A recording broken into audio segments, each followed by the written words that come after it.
What's up? What's up? It's your boy JC, back again for another episode of JC Plays.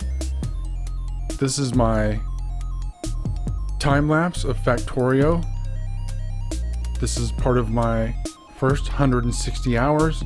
I recorded it, and now I'm taking it and time lapsing it with some voiceover, talking about what I was doing while I was playing.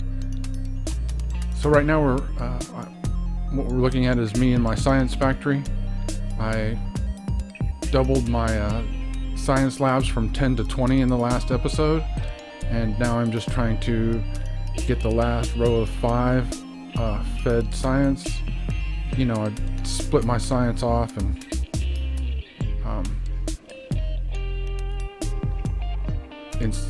it was directly feeding 2 rows of 5. Now I'm splitting it off so it'll feed 4 rows of 5 from the front.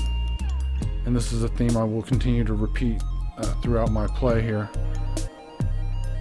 In fact, I'm still using that set of science labs, except it's larger. And eventually I believe I will probably get rid of that and relocate it someplace else, like in my mega base, as part of my overall operations. Because once I get those science packs, well, I need to do something with them. I can't just let them accumulate. What's the point of that? I'm doing all this so that I can process science packs, get my mining speeds way up. So looks like I'm having a little power deficiency here. I don't know, did I knock out a pole? I did. So as far as power is concerned, I've got 4 or 6 generators down there, and they seem to be supplying enough power to keep all of my operations going. And a little later on, I don't know if it's in this episode, but I'm having some power issues, and it's before I had solar available to me, so I expanded my steam power generation a little bit more. And it expands and contracts as I go through my gameplay. It contracts when I'm replacing it with a sufficient amount of solar. Until that point, the steam generation helped offset my solar at night. I'm in here, looks like I'm putting down lights and I'm putting down inserters inside my first mall. My first mall, first blueprint of a mall. This is a Catherine of Sky, a blueprint, and it's fantastic. It's freely available online. Go to Factorio Prints. There's a lot of great prints there. They're great to get ideas, and for somebody who's brand new to the game like I am, it helped me understand a bunch of different techniques and understand the game mechanics a little bit more. So yeah, I'm just trying to make sure everything is going in the right direction. I'm getting close. I'm probably 75% of the way finished with that. And once I get my mall up and running, then things change. And I'm not in post-scarcity by any means, but I'm stable. I've reached a stable point where I have a lot of these things that I need being created automatically. I don't have to mine them anymore. Solar power, turrets, ammunition, armor-piercing bullets, radar, oil derricks, just all of these basic things. Electric miners will be created, in the mall.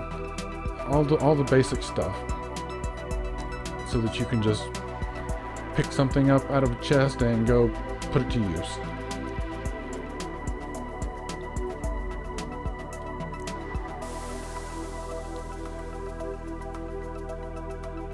I'm still doing a lot of running around in the dark. I think I've also started kind of scavenging some raw materials from my factory here, my first science factory.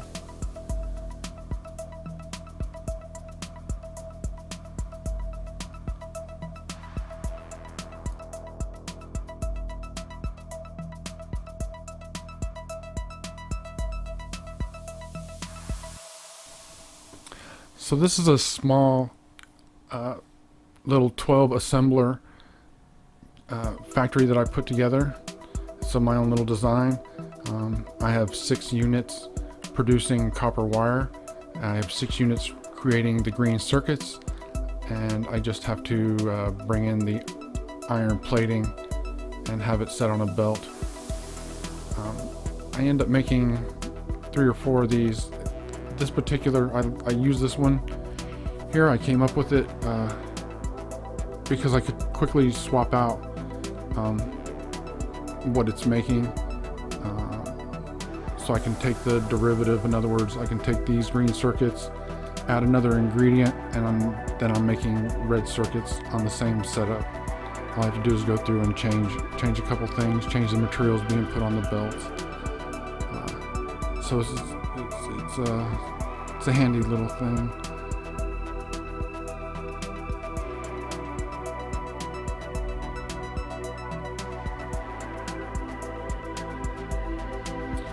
Lots and lots of poles, and since I'm using wooden poles, it means a lot of trees. I think I finally, at this point, I reached a point where I'm not as concerned with every little scrap of wood, and I'm not running out of electric poles, and just my overall situation as far as resources are concerned is better. And once I get them all done, I'll be able to have plenty of power poles that don't require wood. I can make them now, but it's time consuming.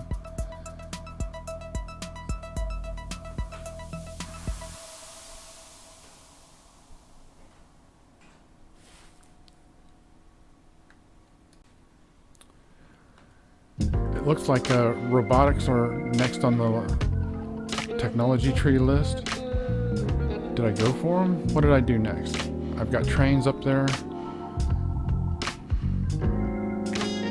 I wanted to get my blue science up and running, and get my military science up and running.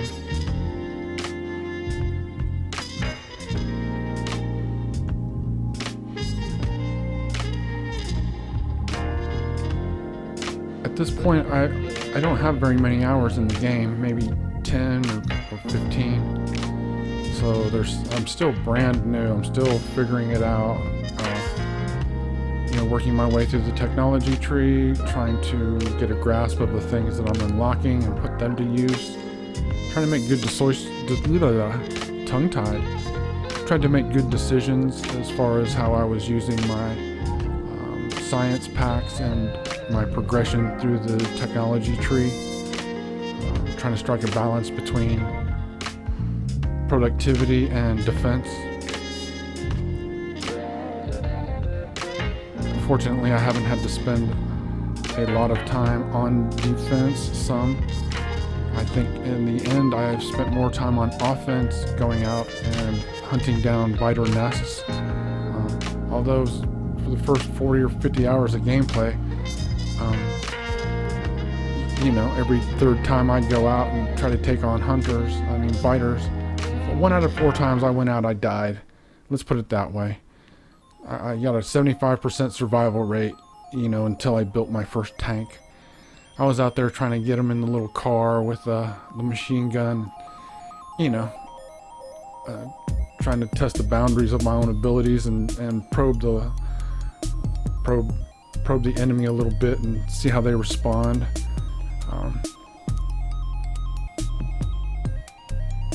I don't think at this point I realized that they weren't after me per se, that it was the infrastructure that they were coming after and driven by pollution in part.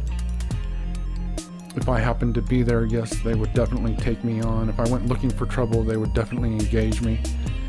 But they weren't randomly walking around looking for me per se, near as I can tell.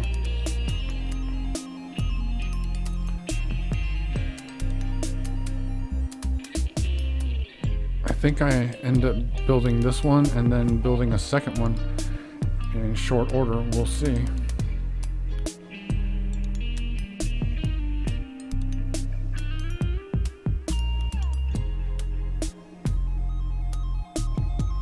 See, I still haven't automated feeding those furnaces coal. where I'm getting my steel from. And see, at nighttime, I'm running out of oh wait, I'm in the mall. So all of those items are looking for power and for coal.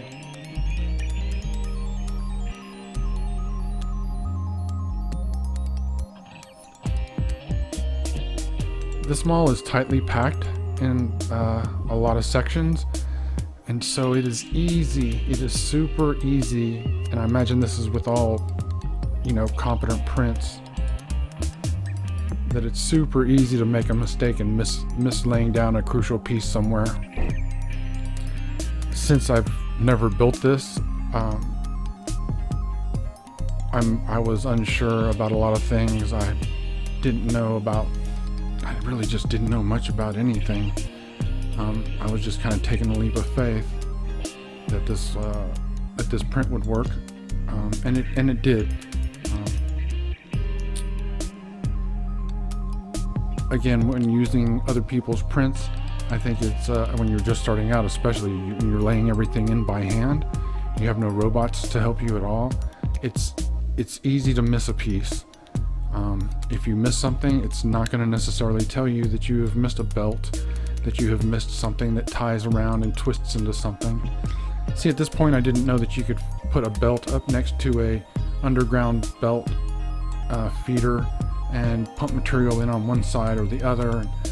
There are just so many concepts I wasn't familiar with that I learned from building this mall, and the mistakes that I made. The print was perfectly fine. It was my inexperience that caused any anguish on my part in getting it built.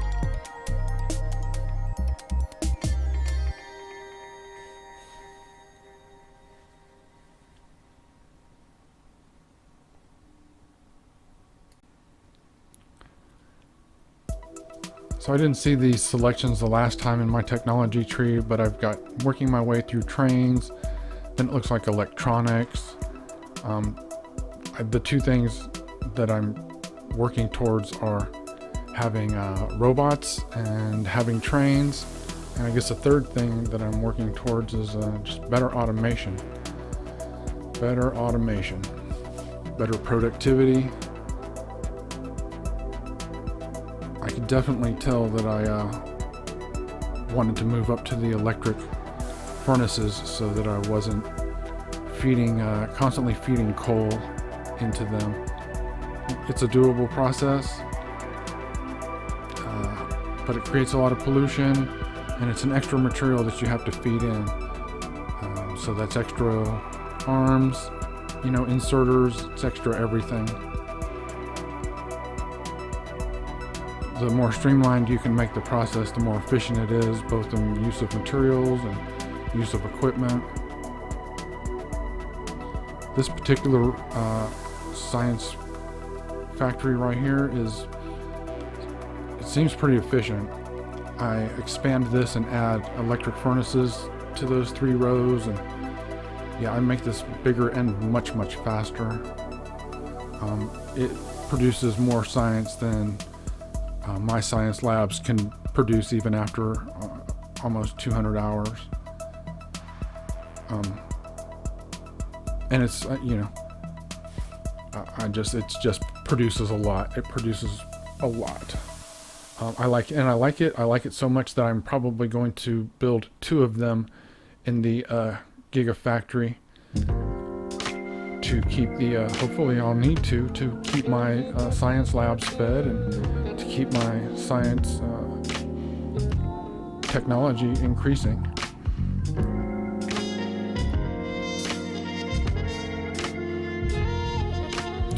From this view, you can see that the mall that I'm building is almost as big as everything else I've built together.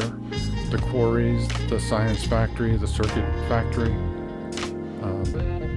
science labs. This one build is as big or bigger than all of those put together, and I would say definitely requires more material than my previous builds here at this point.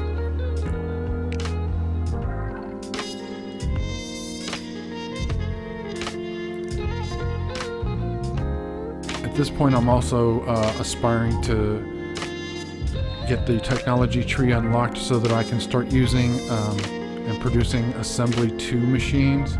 There's 3 levels of assemblers. Some of these are level 1, but there are several level 2s, and they go out here on the very front end that produce, the better tier. I guess if there's 3 tiers to the game, yellow, red, and blue, that this will be producing a lot of tier 2 stuff. So I guess it needs the tier 2 assembler. I'm not sure about how they associate those things and label them and whatnot, but that's what's happening here. I'm just trying to get everything in. I was also trying to get everything in that wasn't a belt. I guess that's the other thing to note. That way when I'm working inside the factory, I'm not being pushed around. I'm not by the belts. I'm not having to compensate for being pushed around by the belts. I can just put down all the pieces where they're supposed to go. And I'm also using the Q key. In other words, hover over a ghosted item, hit the Q key, and it'll put that item in your hand, correctly oriented and everything. When you paste it or place it, then it takes on all of the attributes of the ghost item from the blueprint. So pretty impressive. Makes for good gameplay.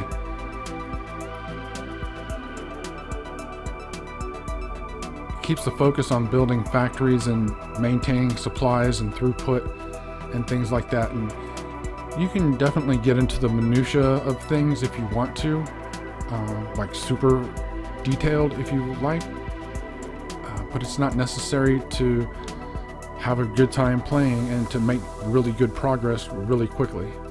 I guess that's another thing that attracted me to the game, is the ability to make progress quickly.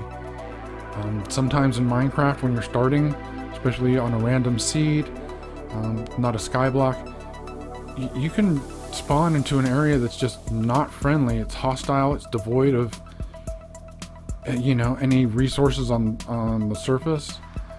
So I was very fortunate to spawn into an area here that had a lot of resources that I needed immediately, really close to each other. Iron, copper, coal, stone, and so a lot of factors go into enjoyable gameplay here, and one of them is being able to get a fast start. So I've had all of my science labs being fed. So I've got 20 labs there currently, and I doubled it up to 40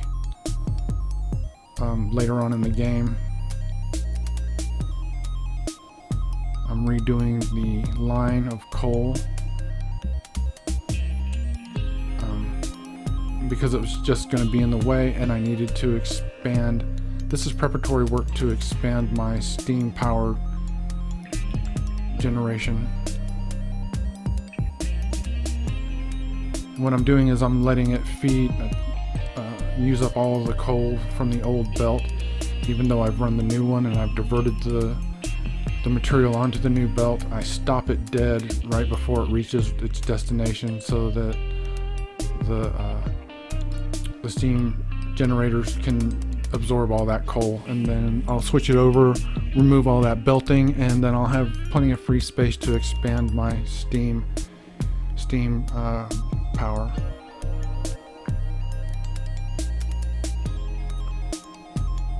Looks like I'm trying to build red circuits here. Nope, solar panels.